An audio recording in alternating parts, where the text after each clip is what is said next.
Listen close. I'm 78, staring down the barrel of what's left of my life, and if I could scream one truth back through time to every young woman watching this, it would be this.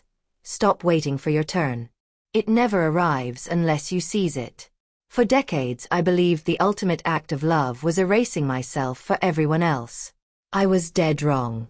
I poured 60 years into being flawless, the flawless wife, the flawless mom, the flawless daughter, the flawless worker. What did that perfection earn me? Bone-deep fatigue. Quiet bitterness.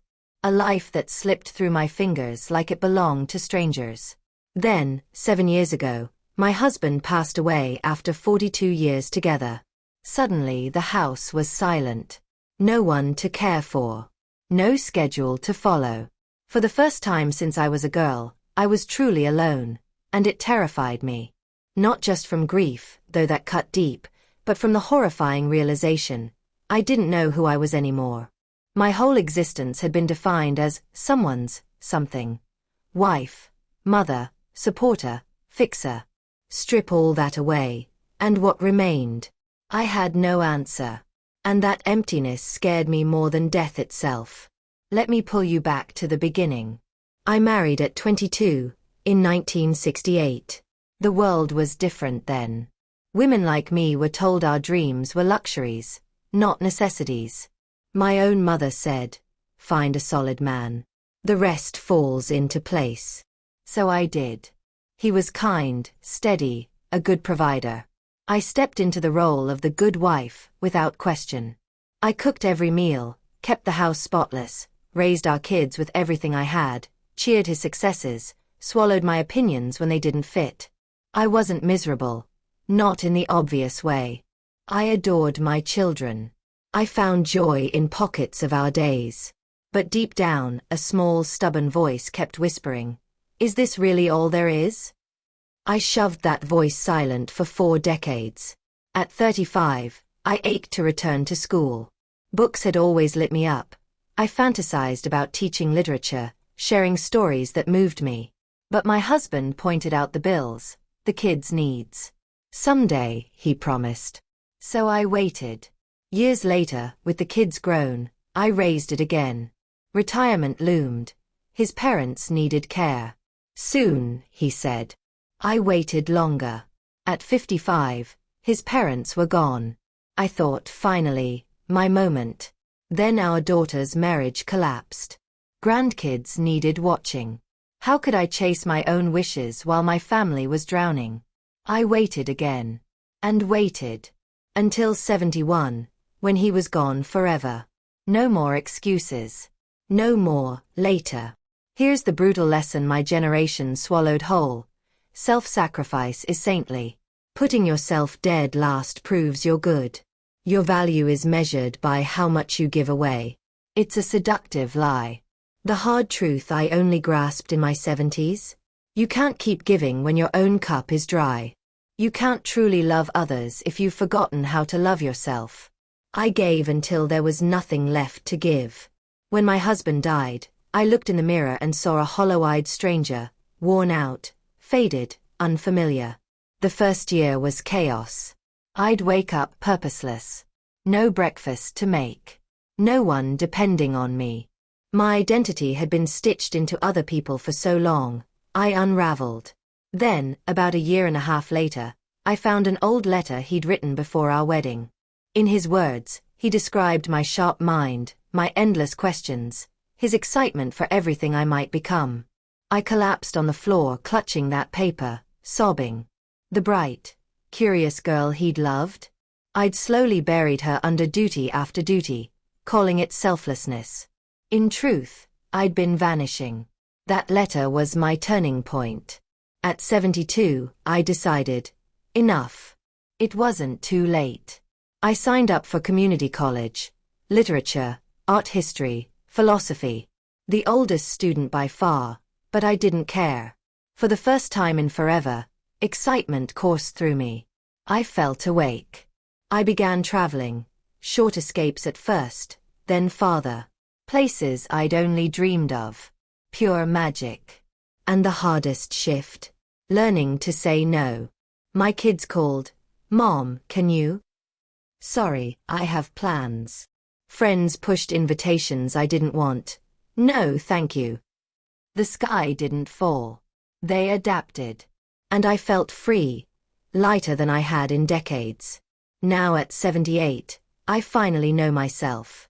Not as anyone's wife or anyone's mother.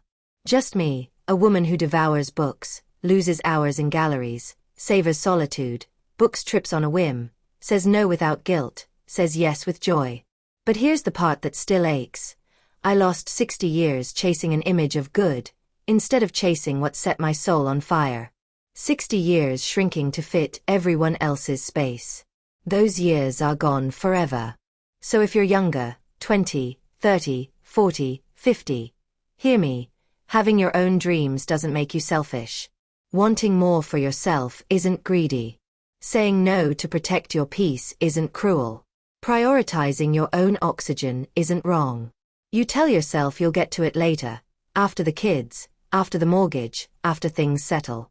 But life doesn't settle. There's always another crisis, another need, another perfect time that never comes. Blink, and you're my age, wondering where your life went. Don't repeat my regret. Don't wait for someone to hand you permission to live fully. That permission doesn't exist. You have to claim your life yourself. Right now. Want to study? Enroll today. Crave a career shift? Take the leap. Trapped in a relationship that dims your light? Walk away. It's never too late to start fresh. This isn't a rehearsal. This is your one, wild, irreplaceable life. Every single day you hand over to someone else's needs is a day stolen from the one life that's truly yours. I can almost hear your mind racing right now. But my family? My duties? Doesn't being a decent human mean putting others first? Here's the answer I wish someone had given me decades ago. Yes, you can be loving, responsible, and kind, and still draw clear lines around what's yours. Boundaries aren't betrayal. They're oxygen. You can cherish your people deeply and still carve out room for your own heartbeat. In truth, you become a far stronger partner, mother, daughter, friend when you show up as a whole person instead of a drained shadow. Resentment poisons love. You can't pour endlessly from resentment. My generation was raised to shrink, to bend, to keep the peace at any cost, to never rock the boat. We mastered it so completely that many of us vanished inside our own lives. You don't have to follow that script. The world has cracked open wider for you. Doors we never even saw are standing ajar. Don't waste them chasing flawless. Don't waste them trying to win universal approval. Because here is the cold, liberating fact. You will never make everyone happy. Someone will always call you selfish. Someone will always feel shortchanged. Someone will always want one more piece of you. Let them. The only gaze that should ever decide your worth is the one you meet in the mirror every morning. Can you look her in the eyes and feel genuine pride, not for how much you've given away, but for how honestly you're living? I watch young women today repeating the same quiet surrender I did. Saying yes when every cell screams no. Postponing their fire for a husband, for kids, for aging parents. Folding themselves smaller to match someone else's blueprint of good woman. I want to reach through this screen and shake them awake. Stop. Right this second. Your ambitions are not negotiable. Your voice deserves airtime. You are valuable. Not because of your service record, but simply because you breathe. It took me until 72 to understand I was allowed to occupy space unapologetically. Allowed to want things fiercely. Allowed to choose myself without apology. Don't spend 72 years earning that permission. Claim it today. This hour. This breath. The girl you once were is begging you not to forget her.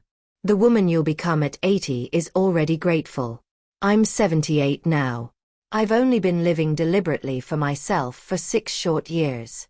6 years out of 78. And those 6 have been the richest, most electric years of my entire existence. I laugh more easily now than I did at 30. I feel more at home in my skin than I ever have. I am finally free. But if I could trade anything, I would trade half my remaining days to rewind the clock, to start claiming my life at 35 instead of 72. To say, no, the first time my gut whispered it. To chase the books, the classrooms, the open roads when the longing first arrived instead of burying it. To stand tall instead of making myself small. You still hold so much time in your hands. But time only stays generous if you use it. Stop waiting for a green light that will never flash. Stop ranking yourself last on your own list. Your life isn't waiting in some future, season. It's roaring through you right now. What will you do with these hours? Will you spend them building a version of yourself you actually like? Or will you arrive at my age one morning and realize you've lived everyone else's story except your own? The decision sits in front of you. Make it today. Because the calendar doesn't pause, and neither should your courage.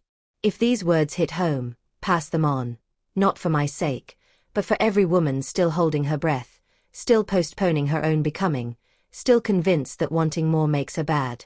Every woman waiting for someone to say it's okay. Consider this your permission slip, signed and stamped. Go. Live. Fully. Fiercely. Now.